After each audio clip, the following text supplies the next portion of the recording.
예, 오늘 법사위 국감에서는요, 검수완박을 일부 돌려놓은 한동훈 법무부 장관의 시행령을 두고 정면 충돌이 있었습니다. 그런데 오늘 그 공방의 주인공은 다름 아닌 이완규 법제처장이었습니다. 법무부는 또 법제처의 우리 이완규 처장의 적극적인 반헌법적, 위헌적 해석에 도움을 받아 법무부는 이렇게 검사의 수사 개시 범죄 범위에 관한 규정을 개정했습니다. 법무부의 해석 그리고 법제처의 심사 의견 이것이 이제 반헌법적이다 이렇게 말씀하신 것에 대해서는 동의할 수 없습니다. 제가 보기에는 아주 적법한 내용이거든요. 전 정부의 대통령령이라는 거예요. 대통령령일 뿐이죠. 그 대통령령이 법률이 아니지 않습니까? 지금 의원님께서 그런 말씀하시려면은 법률로 지난 정부의 대통령령에 들어있는 예컨대 부패범죄는 뭐 가나 다라 해가지고 한 13개 정도 이렇게 정해놨지 않습니까? 그거를 법률로 정하셨어야죠.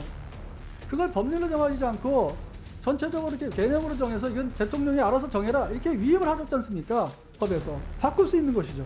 그렇지 않습니까? 포괄 위임을 잘못하신 거라는 것이죠. 좀 들으세요.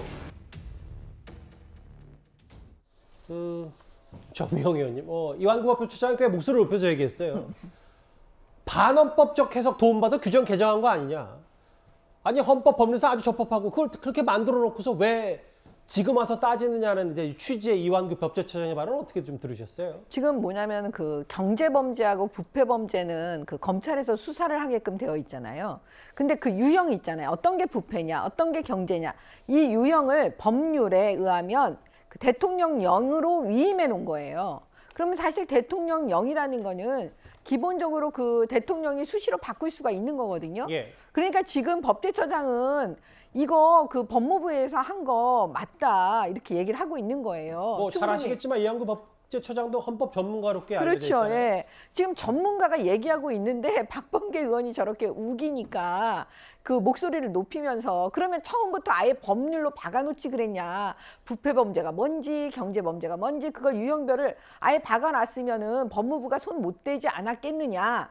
그러면서 이제 한탄을 하는 듯한 목소리인 것 같아요. 정 의원님 말씀은 검수완박, 검수원복의 약간의 이제 비합리성을 박범계 의원이 지적하려다가 오히려 그러면 아니 대통령령으로 다 알아서 정해놓고 위임하라고 한 민주당은 뭐가 되냐 이렇게 해서 대부른 셈이 된 거고요. 그렇죠. 그러니까 사실 그 논리적으로 그다음에 법리적으로 해석하고 하는 거에 있어서는 지금 이 법제처장 이야기가 다 맞는 거예요. 그러니까 그 부분에 대해서 박범계 의원이 어떻게 보면 그 괜히 질문해놓고 말하면 그냥 다 뒤집어 쓰는 지금 이런 형국이 돼버린 겁니다. 오늘 그 법제처 법사위도 있었고 국감도 있었고 사실 오늘 국민의힘 유상범 의원은요. 민주당 박홍근 원내대표가 문재인 전 대통령과 이재명 대표를 지키겠다. 그 발언까지 다시 한번 소환했습니다. 잠깐 그 영상을 보시겠습니다. 모든 걸 걸고 싸우겠습니다. 반드시 문재인 대통령과 이재명 상임고문을 지켜내겠습니다. 그리고 나서 양양자 의원이 검수완박법을 반대한다. 그 이유가 당시에 민주당 의원들이 20명 구속된다는 얘기를 들으면서 도저히 이건 찬성할 수 없다. 그래가지고 소위 국민들에게 그렇게 비난을 받았던 위장탈당이 자행이 됐습니다. 과정 속에서 위장탈당만 있었나요? 회기 쪼개기가 있었죠. 상정되지 않은 법안이 또 법사위에 통과돼가지고 결국 논의되지 않은 수정안이 올라갔죠. 절차 과정에서의 엄청난 그 헌법 정신에 입에되는 모습을 보였습니다. 사실 이완규 처장은 앉아만 있었고 유상범 의원이 여러 주장을 한 셈이 됐는데 어쨌든 이완규 오늘 법제처장의 여러 주장과 목소리를 들어보면 2020년 패스트트랙으로 검수완박 법률 만들어질 때부터 입법 오류가 있었다. 야당 의원들의 지적이 한치도 물러서지 않고 법리적으로 하나하나 꼭꼭 씹어서 얘기를 좀 했더라고요. 그러니까 이완규 처장도 현 정권의 처장이니까 뭐 팔이 안으로 구울 수밖에 없지 않느냐 뭐 이렇게 얘기한다면 할 말은 없는데 그럼 법리적으로 순수하게 따지면 예. 뭐 이 법을 만들 때 동기가 어땠냐 그 얘기는 정치적 해석의 여지가 있고 싸움이 되니까 뭐 그럴 수 없는 거고요. 뭐 그거는 동기라 치더라도 언젠가 제가 말씀드린 기억이 있는 것 같은데요. 법을 만들 때 부패범죄, 경제범죄 등 대통령령으로 총하는 중요범죄 거기에 원죄가 있는 거죠. 등도 있고 대통령령으로 정하도록 돼 있었잖아요. 근데 만약 그렇게 해놨더라도 이렇게 그게 1항이라 치면 2항에서 예를 들면 1항에서 말하는 부패 범죄는 이러이러한 범죄를 말한다. 피리어드. 그리고 또 1항에서 말하는 경제 범죄는 이러이러한 범죄를 말한다. 마침표. 이랬으면 아무런 문제가 없는 거죠. 예. 대통령령으로 정할 여지가 없잖아요. 그런데 그렇게 하지 않고 부패범죄, 경제범죄 등 대통령령으로 정하는 중요범죄였으니까 거기서는 대통령령으로 얼마든지 정할 여지를 만들어 놓은 거예요.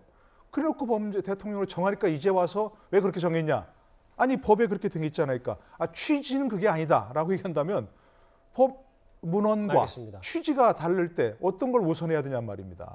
그러니까 만약에 민주당이 이의가 있다, 검수 원복이라 뭐 이런 거에서 이의가 있다면 지금이라도 법을 개정하면 돼요. 정확하게 말한 대로 1항에서 말하는 부패 범죄란 이러이러한 범죄를 말한다. 1항에서 말하는 경제 범죄란 알겠습니다. 이러이러한 예. 범죄를 말한다. 지금이라도 법을 개정하시면 된다니까요. 지금도 절대 다수를 차지하고 있잖아요. 왜 못합니까 그거를? 이완구 법제처장은 원리 원칙을 분명히 하면서 한동훈 장관의 이 검수 원복에 대해서 손을 들어줬습니다. 한동훈 장관, 사실 한동훈 장관의 미국 출장을 최근 민주당 김의겸 의원이 여러 번 지적하다가 헛바지를 한 건 아니냐는 평가가 꽤 많은데요. 그런데 오늘 같은 당 조응천 의원이 이런 말을 했습니다. 혹시 출마할 계획을 가지고 계신가요? 저는 그런 생각이 없습니다. 출마 안 하실 건가요? 저는 그런 생각이 없다는 말씀을 드리겠습니다. 그건 한다는 얘기고요. 그래봐야 윤석열 시즌 2밖에 안 되지 않을까 싶은데 검사 출신이 바로 정치를 하게 될 경우 그 폐해를 지금 아마 국민들께서 꽤 느끼시지 않을까 싶습니다. 정치란 것이 항상 상대적이고 공감하고 소통하고 그런 능력이 더 중요하거든요. 과연 그런 능력이 윤석열 대통령한테 지금 충만한가에 대해서 의문을 많이 표시하고 있잖아요. 저도 뭐 검사 출신이라마는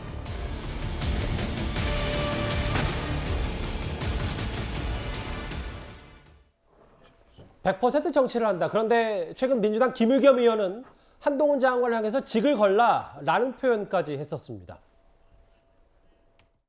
총선 출마할 거라고 보세요? 저는 뭐 출마할 가능성이 많다고 봅니다. 초엘리트 그리고 좀 톡톡 튀는 그런 반응 이런 것이 지지자들에게는 굉장히 신선하기도 하고 특히 이제 보수 진영 사람들은 좀 그런 면이 없었잖아요. 아주 애정어린 눈으로 지켜보지 않을까요? 당신이 미국까지 가서 했던 것은 이건 검찰청법 8조를 정면으로 위반한 거니 하고 싶으면 당신의 직을 걸고 정면 승부를 하라. 100% 정치할 것이다. 다음 총선에 나올 것이다.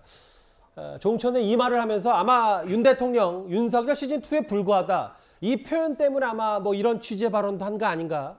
뭐 짐작은 좀 할 수 있겠는데 일단 저 조응천의 발언 이도현님 어떻게 들으셨어요? 한동훈 장관이 지금 뭐 어떤 생각하는지는 모르겠지만 본인 뜻과 관계없이 그 보수 세력에서 그리고 아마 국민의힘에서 강력하게 그 요구할 가능성이 있습니다. 왜냐하면 지금 뭐 보수 세력에서는 한동훈 장관이 굉장히 그 인기가 높지 않습니까? 네, 2024년 총선에서 반드시 승리해야 되기 때문에 가용한 자원은 아마 다 끌어들일 거예요.